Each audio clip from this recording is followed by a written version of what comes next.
Praise God. എല്ലാവർക്കും കർത്താവായ യേശുക്രിസ്തുവിന്റെ നാമത്തിൽ സ്നേഹവന്ദനങ്ങൾ.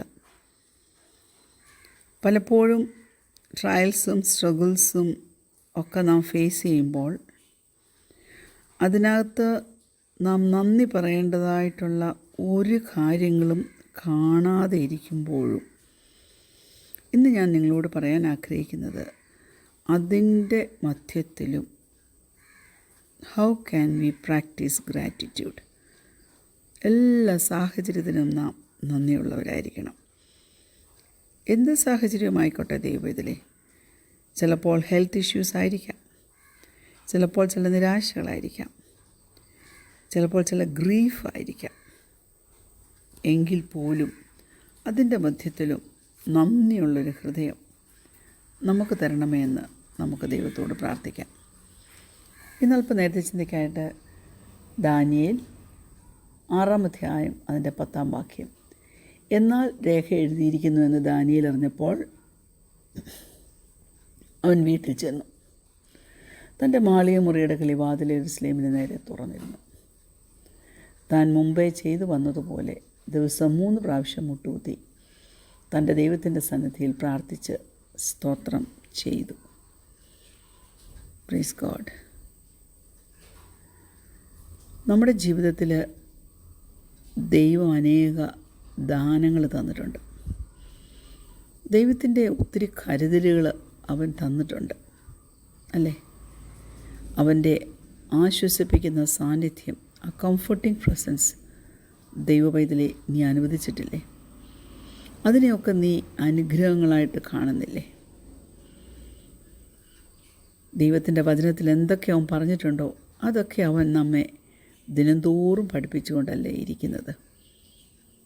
His on going work in us.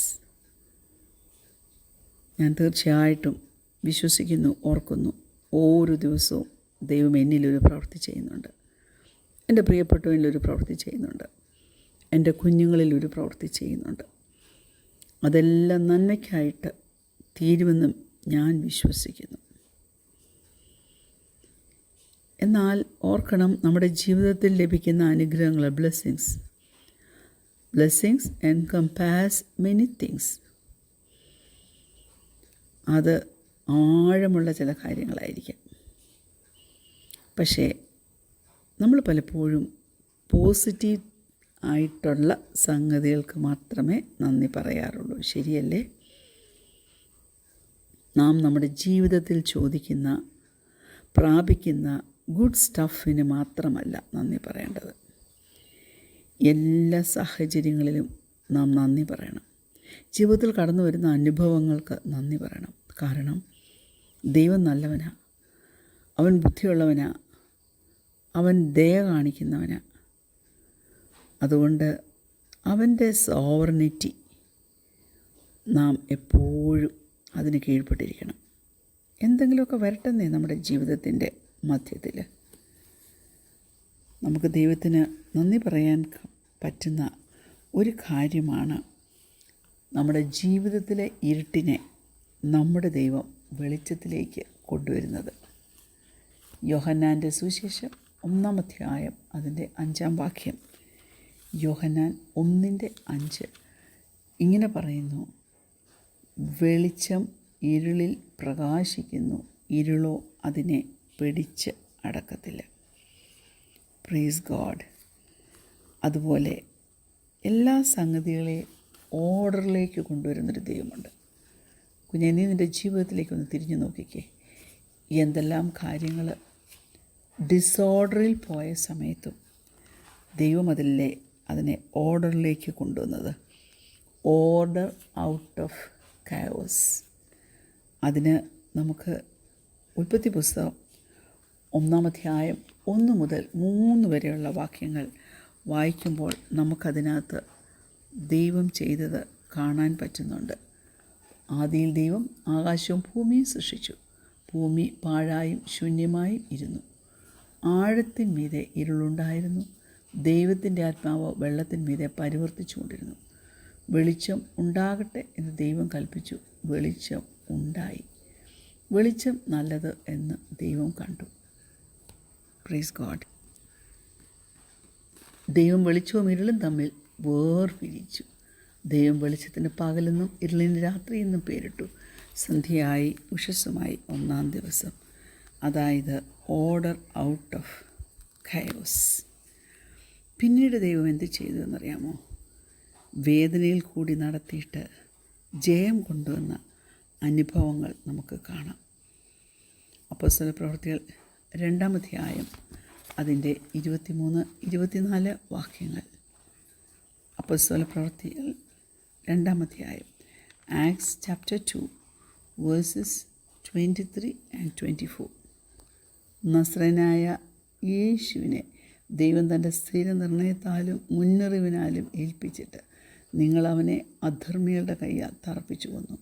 ദൈവമോ മരണപാശങ്ങളെ അഴിച്ചിട്ട് അവനെ ഉയർത്തെഴുന്നേൽപ്പിച്ചു. മരണം അവനെ പിടിച്ചു വെക്കുന്നത് അസാധ്യമായിരുന്നു. Praise God.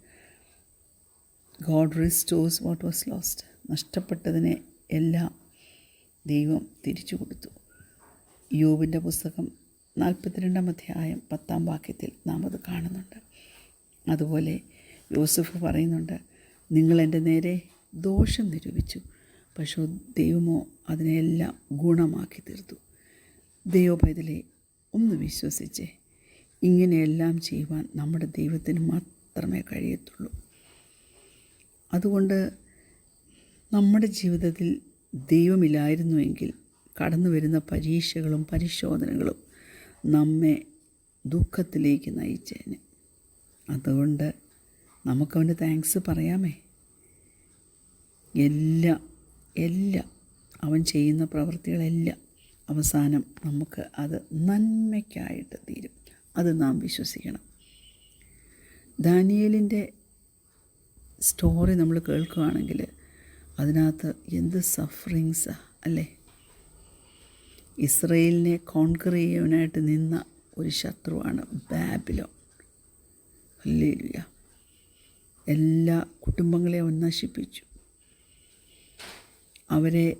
അവരായിരിക്കുന്ന ദേശത്തുനിന്ന് ദാനിയേലിനെയൊക്കെ പിടിച്ചെടുത്തു. എന്നിട്ട് അവരെ ഡീപ്പോർട്ട് ചെയ്തു. എവിടെ? ഒരു പുതിയ രാജ്യത്തിലേക്ക്. അവിടെ ഉള്ളതെല്ലാം പേഗൻ ബിലീവ്സ് ആൻഡ് പ്രാക്ടീസസാണ്. ദൈവം വിശ്വസ്തന. എന്നാൽ നമുക്കവനോട് വിശ്വസ്തത കാണിക്കാൻ പറ്റുമോ? പറ്റണം ദൈവമക്കളെ. അവനോട് നാം കാണിക്കുന്ന വിശ്വസ്തതയും അനുസരണവും എല്ലാം നമ്മളെ പലപ്പോഴും ബന്ധനത്തിലാക്കുന്ന, ഇംപ്രസൻ ചെയ്യുന്ന അവസ്ഥയിലേക്ക്, മിസ്ട്രീറ്റ്മെൻറ്റ് മറ്റുള്ളവരിൽ നിന്ന് പ്രാപിച്ചെടുക്കുന്ന അവസ്ഥയിലേക്കൊക്കെ കൊണ്ടുവരും. യേശു കർത്താവ് കഷ്ടം സഹിച്ചില്ലേ? അതുകൊണ്ട് അവൻ്റെ ജനം കഷ്ടം സഹിക്കുന്നതും അവൻ കാണുന്നുണ്ട്. ജീവിതത്തിൻ്റെ എല്ലാ ഹാർഡ്ഷിപ്പിലും ദാനിയേൽ എന്ത് ചെയ്തു? ദാനിയേൽ ദൈവത്തിൽ ആശ്രയിച്ചു. ദൂരത്തും ചാരത്തും ഇരുന്ന് തന്നെ കേൾക്കുന്ന എൻ്റെ പ്രിയപ്പെട്ടവരോട് ഞാൻ പറയട്ടെ, ദൈവത്തിൽ ആശ്രയിപ്പാൻ പറ്റുമോ? അതോ ഗ്രംബിൾ ചെയ്യുമോ? ദൈവം നമ്മുടെ ജീവിതത്തെ ക്രിസ്തു എന്ന പാറമേൽ ഉറപ്പിച്ച് നിർത്തിയിരിക്കുക. അപ്പോൾ നമുക്കുള്ള പ്രത്യാശ എന്തായിരിക്കണം? റോക്ക് സോളിഡ് ഹോപ്പായിരിക്കണം അല്ലേ. ദൈവത്തിൻ്റെ ജ്ഞാനത്തിലും അവൻ്റെ സർവാധിപത്യത്തിലും ദൈവവേദനയെ നമുക്ക് വിശ്വസിക്കാൻ കഴിയണം.